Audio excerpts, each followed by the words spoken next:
Hello everyone, and welcome to Coming Soon Movie News with Nicholson. I'm your host, and on this show we're going to be breaking down all of the day's movie news and kind of giving a little bit of background into what it all means for the production in general, such as casting decisions, trailer announcements, director announcements, things like that.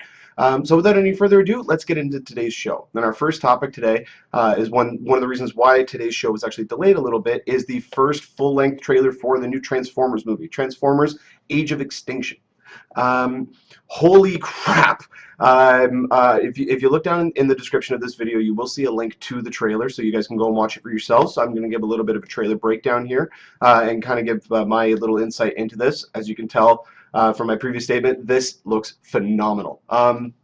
Couple of things to check on first. It's set in the same world. Now, a lot of people have stated that this movie is going to be a reboot of sorts. It's not. It is.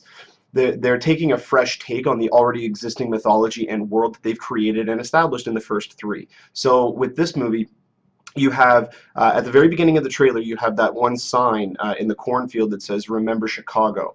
And it says, report any alien activity, call this number. So it is still set within the same world. They are still dealing with the events that happened in Chicago in the third movie. So you don't have to worry about it being a reboot, having to retell the origin story of the Transformers. They're not doing that. They have established a new look for them.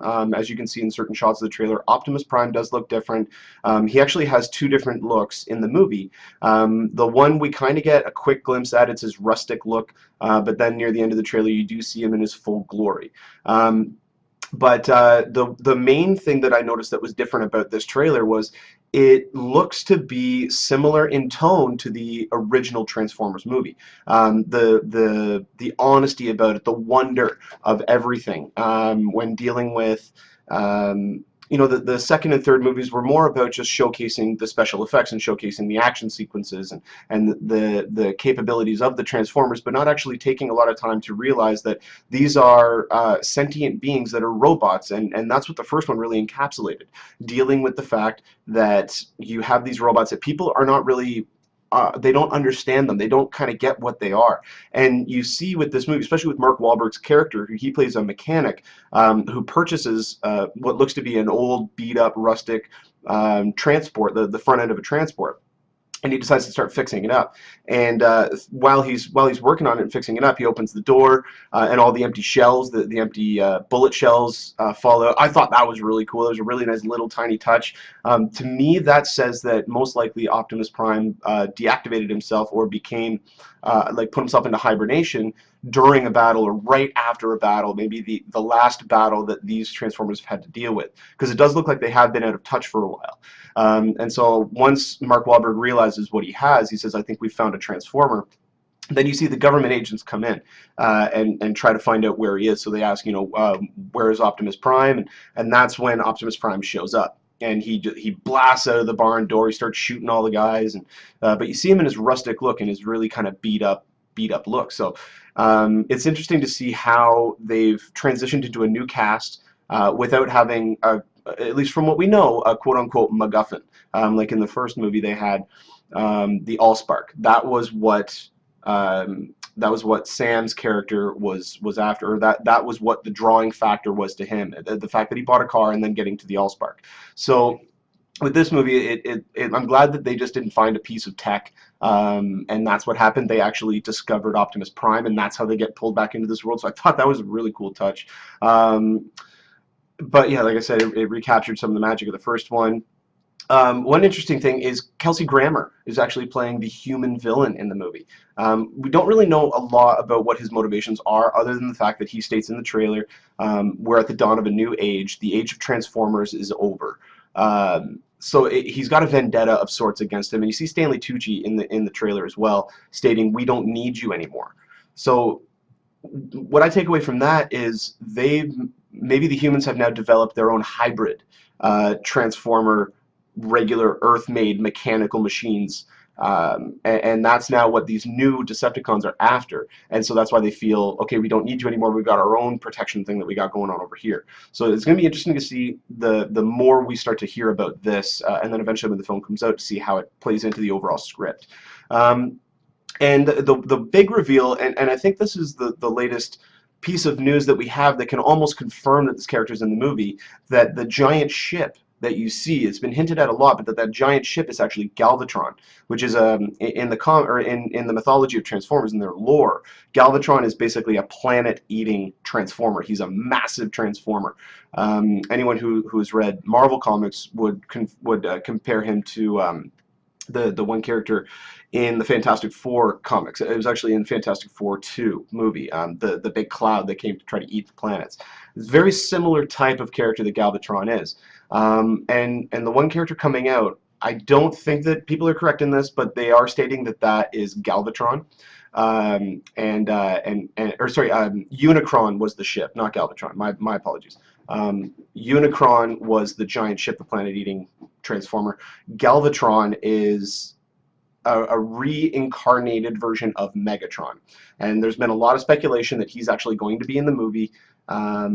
I don't know if they're going to go that route. That to me would be like them doing another Matrix film and including Agent Smith, not coming up with a new villain. Just keep using Megatron every time, and I don't think that they're doing that. I hope they don't do that. Maybe set Galvatron for the 5th Transformers movies, because Michael Bay did come out and state that this movie, he's intending it to be the beginning of a new trilogy. So maybe set up Galvatron for another film, not have him in this one, because then where do you go from there? You're not building up to anything, and building up to it, I think, would play out a lot better on screen. The coolest one, well, there's 2 main parts that are still coming up, but one of the coolest shots I found in the trailer was Bumblebee flying on some sort of ship, what looks to be through Chicago, and you see him shoot a grapple down, grab a giant boat, and fling it up into the air. And the Decepticon ships that are following him, it actually goes up in front of them and blows them all up. And I thought that was really cool. It was going to be a cool action sequence to watch. But then the money shot came right at the end, when you see Grimlock running towards Optimus Prime, and Optimus Prime just pulls out a shield. He just screams at him, and then he just smashes him upside the head with his shield. He's trying to wrangle him. He's trying to basically train him to say, I'm your lead, like I'm your master, and he's going to eventually ride him. We saw that in the Super Bowl trailer, that you see him, he pulls his sword out and he's riding on top of Grimlock, the giant Tyrannosaurus Transformer, the Dinobot. I'm so excited that they're including the Dinobots, finally. The Dinobots are a great part of the Transformers lore, and it looks like they are going to do them justice.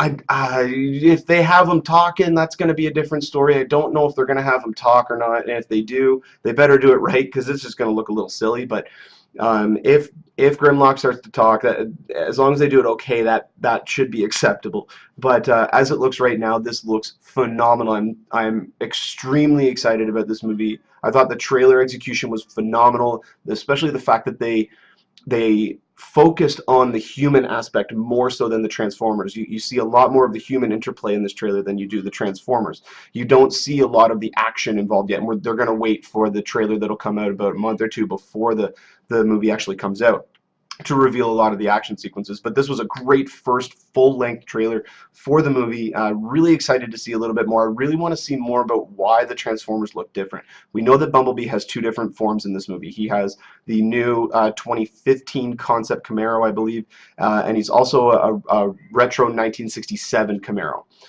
So explaining why that is, why he's gone back to the old one. Maybe he starts off as the concept Camaro and then goes back to the old one.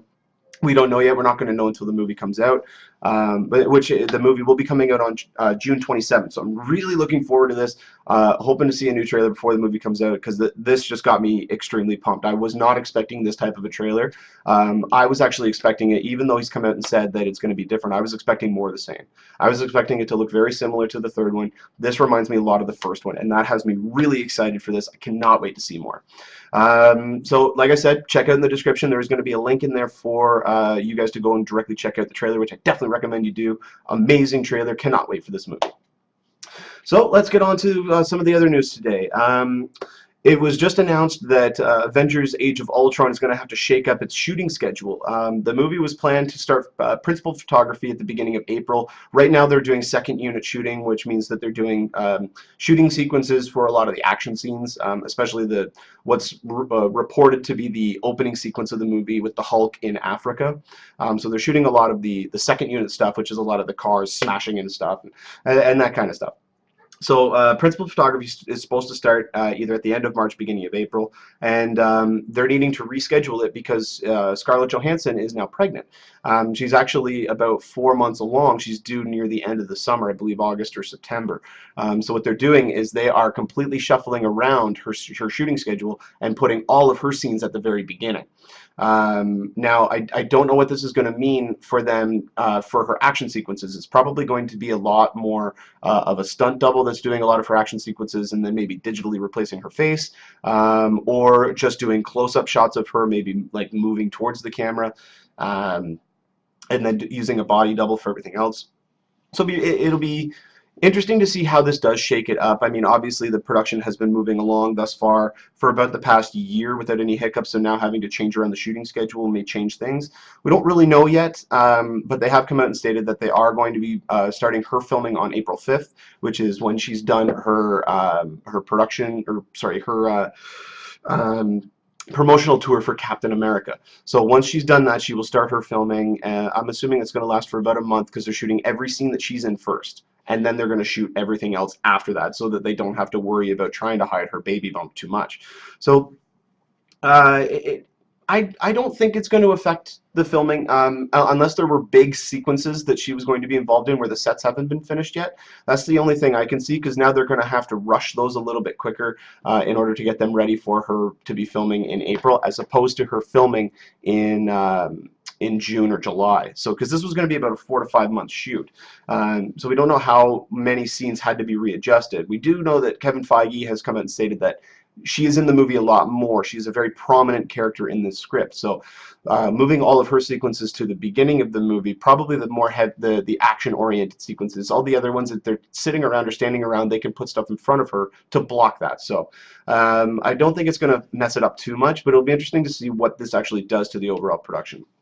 And speaking of the Avengers, Chris Evans, who plays Captain America, just came out in an interview and stated that he's fairly certain, although he hasn't committed to it, he is fairly certain that once he's done his tenure with Marvel, which is set to expire after Avengers Age of Ultron, that he will be taking a break from acting to focus more on directing, because he's got his first directorial debut called 1:30 Train, which he stars in the movie and co-stars Alice Eve as well. So he wants to focus more on that, solely because he's experienced a lot of times that he'll be one cog in a very big machine, and he will do his part on a movie and not know what it's going to be once it comes out. He stated that it's like contributing to buying a gift for somebody, but not knowing what the gift is until they open it. And sometimes he'll film a movie or film his part in a movie, and then he won't know anything about what the finished product's going to be until he finally sees it. And sometimes it's great, sometimes it's terrible. So when you're a director, and this is his words, when you're a director, you have your hand in every aspect of the production. You have a hand in every single decision, and he likes to have a little bit more control. I'm assuming, especially after his experience working on 1:30 Train, that he caught the acting or the directing bug, which has happened now to Angelina Jolie, to George Clooney, to Ben Affleck. So you have all these different actors who are now mainly focusing on their directing aspects. So it'll be interesting to see if he does this. This also means that there's a possibility he may not return for Captain America 3. If they move ahead with that in Phase 3, that he may not return for Avengers 3. We don't even know what's going to happen in Avengers 2. It could be that they kill off Steve Rogers. He's not the only Captain America in the comics. There have been other characters such as Bucky Barnes. Bucky Barnes has come back to play Captain America. So there's a lot of different ways that they can go about this. I hope they don't. I love Chris Evans as Captain America. I was really surprised when they cast him, but after watching him, especially after even seeing the first footage, he fits. He's that all-American hero. And anyone who's seen Thor 2 knows how good of a comedic actor the guy is. Even though he was supposed to be playing serious in that one scene he was in Thor 2, he just that was the funniest part, the most memorable part, at least to me, in that movie. So as it stands right now, his last contracted option for Marvel is to be in Avengers 2. I'm a little surprised that they only signed him for 5 films. I would have thought they would have signed him for 6. But Avengers 2 would be 5 because you have Captain America, you have Avengers, you have Captain America 2, you have Thor 2, and then Avengers 2. Unless he's appearing in Guardians of the Galaxy, or he's appearing in Ant-Man, or anything of that sort. If he's already filmed a scene in another movie that we don't know about yet. But it seems weird that they would only sign him for 5. So if he just said that he's going to take a break. He didn't say he's quitting. He just said he's taking a break. So this could mean that in the 3-year span between Avengers 2 and Avengers 3, he may take a break and direct a few films and then come back to do Avengers 3. We don't know yet. He just kind of stated this in an interview, I believe last night or early today. So it'll be interesting to see what he does. I hope he comes back. I hope he stays as Captain America. Like I said, I think he's a great choice. But Kevin Feige has come out and stated that they are taking the James Bond approach to this series, which means they're not going to, if they have to change the actor, they're not going to redo another origin. They're not going to reboot it. They're just going to change the actor and recast, but keep the same continuity that they've already established. So if they do end up replacing him, it is going to take place within that storyline and within that cinematic universe, which means they're not just going to, I don't believe that they would recast Steve Rogers, although they might, but they may actually go with one of the other characters. It'll be interesting to see what they do. We won't know more until we see either Captain America 2, which comes out next month, or Avengers 2, which will come out next May. So that's all we really have to talk about with that one. The last piece of news today is actually from director Zack Snyder, who is the director of Man of Steel. He directed 300, Watchmen, and is currently prepping the shoot for Batman vs. Superman. So I'm head over heels for that movie. I cannot wait to see what they do with that. I've been waiting for years and years and years and years and years to see Batman and Superman on the screen together. I hope that it is as epic as I've always imagined it to be. I know that with someone like Zack Snyder, his visual storytelling capabilities are definitely going to be on full display. And even in the interview that he gave yesterday, he came out and stated that what they've done with this script, they're going to, in his quote, they're going to explode the universe of Batman and Superman. With the things that they're going to be including in this movie. But he came out and stated that they're going to be shooting in about a month or so, that everything's on track to start filming in about a month or so, but he did address fan backlash, and I'm going to read exactly what he stated here. So he goes, we know the material. Unfortunately, the fans don't know the material. So we're casting according to what's happening in the script. And we're hoping that leads to enough originality, enough perspective on what's going on to get something fresh and exciting. I understand the canon. I'm not crazy. I know what these characters need from a mythological standpoint. I think Jesse is going to be an amazing Lex Luthor. Let's not forget, he was nominated for an Academy Award. It's not like I just grabbed my friend to play the guy. The guy's the real deal. So addressing something like fan backlash, when people come out and state that they don't like the choice of Jesse Eisenberg as Lex Luthor because he's not the ideal Lex Luthor that they've thought. But that's because they don't know exactly what type of story they're trying to tell. They don't know what iteration of that character that they're doing. If Zack Snyder had come out and stated that they're doing the 45 to 50-year-old megalomaniac who was only interested in getting more land, and then they cast Jesse Eisenberg, then yes, we would be able to question, what is this guy doing? He doesn't really know what he's doing. But in this case, we don't know exactly what viewpoint they're actually going for with this film, with this character. We just don't know. So him coming out and stating that, listen, I understand people's backlash, but they don't know the story we're telling. They don't know the characters that we've written. They don't know exactly what idea we have for this, but we know exactly what we're doing. We know the canon, we know these characters, we know what's fundamentally their core aspects, and we are retaining those, but we are taking our own spin with them. Anyone who knows the mythology of Superman and has seen Man of Steel knows exactly what I'm talking about, because when you look at Superman, a lot of people had the backlash after Man of Steel saying, Superman doesn't kill, Superman doesn't kill, how could he kill, how could he do that?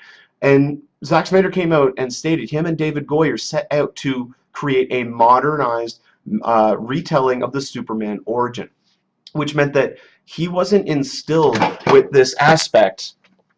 He wasn't instilled with this aspect of you just don't kill. We live in a more complex society nowadays, so they were not making the Superman of the 1950s. They were making the Superman of now, of the modern age, which meant that even though you are conflicted and even though you could be told these things at a younger age, it comes down to you need to experience things for yourself. The only person who knows exactly what to do in that instance would be you, because you're the one who's going to take that action. So Superman, knowing in the comics and in the mythology that he doesn't kill, what other reason would there have been other than he was the hand that killed the only other living Kryptonian, the only other member of his own race? And that is what Superman versus Batman is going to be about. It is going to be about the repercussions of Kal-El's decision that he made. It is going to be about the decisions that he made to fight him in the middle of the city, and the viewpoint that people are going to have upon him. These are the core fundamentals about what this movie is going to be about.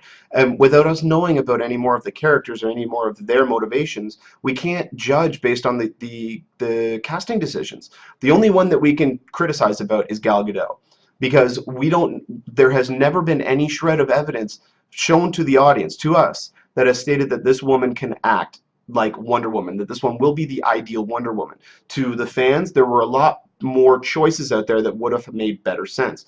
Seeing someone like Gal Gadot, who is mostly known as a model, she's only appeared in 3 movies. She's appeared in Fast 5, Fast and Furious 6, and in Due Date. Sorry, not Due Date, Date Night. So when looking at that, she hasn't proven herself to be an actress. Maybe she knocked it out of the park in her screen test. We really don't know. We haven't seen anything of that yet. But that's the only one that we can criticize. Everything else, Ben Affleck, Academy Award winning actor. He didn't win for acting, but he's been nominated before for acting. But he is now a 2-time Academy Award winning entertainer. Let's just say that. He won for producing Argo last year, and he also won for writing Good Will Hunting. The guy is talented, so they recruited talent. When looking at Jesse Eisenberg, he's an Academy Award nominated actor. He was nominated for his work in The Social Network. So you can't say that the guy's not a great actor and he will bring something to the role. They don't just hand out Academy Award nominations to anybody. So when looking at it, you get Jeremy Irons playing Alfred. Like, that's inspired casting. I am over the moon about that casting. The only other person I would have chosen would have been Timothy Dalton, because Timothy Dalton, especially after watching Chuck, if anyone who hasn't watched Chuck, first off, watch Chuck. That is an amazing show. It's ridiculously funny, great concept, lots of action, just an enjoyable show. But anyone who has seen Chuck and seen Timothy Dalton on that show knows exactly what type of an actor the guy is. He's just a presence on screen, and seeing someone like that being the mentor to Batman, that would make sense. But Jeremy Irons, I mean, the dude took on John McClane. Anyone who takes on John McClane is worthy of any role, in my book. I mean, watch Die Hard with a Vengeance and tell me that that guy cannot act. So the people who they've selected for this movie so far are great. And I'm really looking forward to seeing more about this movie. I want to see some actual photos. I want them to reveal what the Batsuit looks like. I want to see what iteration of the Batmobile they're going with. We need to see these things. You need to get the general public excited about it. I understand that we're more than 2 years away from the movie. It doesn't come out until May of 2016, but we need to see some stuff on this movie pretty soon. And every few months, just release something. Just release another piece of information. Release a photo. Maybe have Amy Adams, Lois Lane next to Bruce Wayne. You know, see the first picture of just what Ben Affleck looks like as their version of Bruce Wayne. You know, show us what Wayne Manor looks like. Just give us little tidbits. But especially after delaying the movie for a full year, but you're still starting shooting next month. So they better start showing something soon. I really hope that they do. I hope that we see some stuff about it. Really excited for this movie, and what he stated here is perfect. Again, people don't know what their version of it is going to be. They have their own version in their mind, and when what is announced doesn't match up with that, it then doesn't make sense to them, and it's a bad decision in their mind. So when you don't know exactly what's coming out, we have that way about it. We just don't know exactly what it is. I've stated that before on the show, that even though I'm not looking forward to something, we still don't know exactly what it's going to be about. We still don't know how everything's going to fit together, and it may end up being great. There have been a few films that have come out in the past few years that have done that have looked like they're going to be a train wreck, and they end up being really great. 21 Jump Street jumps to mind. That movie did not have a lot of expectations. A lot of people didn't think that it was going to be as good as it was. And when the movie came out, it was hilarious. And now we got the sequel coming out in September, 22 Jump Street. So, I mean, you know, it can work, but people just need to give it a chance. So I'm hoping that more people give this a chance. if they come out and state that, Carrot Top's going to be playing the villain, then we can argue about it. Then we can start throwing some vegetables at the screen saying, what are you doing? What are you doing? Everybody can go out and say, Zack Snyder, you've lost your mind. But they haven't done anything like that. They haven't done anything to really have us question their judgment. So we need to wait to get some more information, which is why they need to release them so that we get a better sense of what they're attempting to do with it. So hopefully we'll get some of that in the future. Well, this has been the latest episode of Coming Soon, Movie News with Nicholson. If you guys want to go ahead and click the little subscribe button down here at the bottom of the screen, you guys will get updates on every time that I release a show. And also don't forget to follow me on Twitter. My handle is @Nicholson, Niklsun. Make sure you follow because whenever movie news comes out, I will be tweeting it, I will be posting about it, and then hopefully we'll be able to cover that on my show the following day or later on that day. So make sure you follow me on Twitter and click the little subscribe button. You guys have been great. You enjoy the rest of your day, and thanks for watching.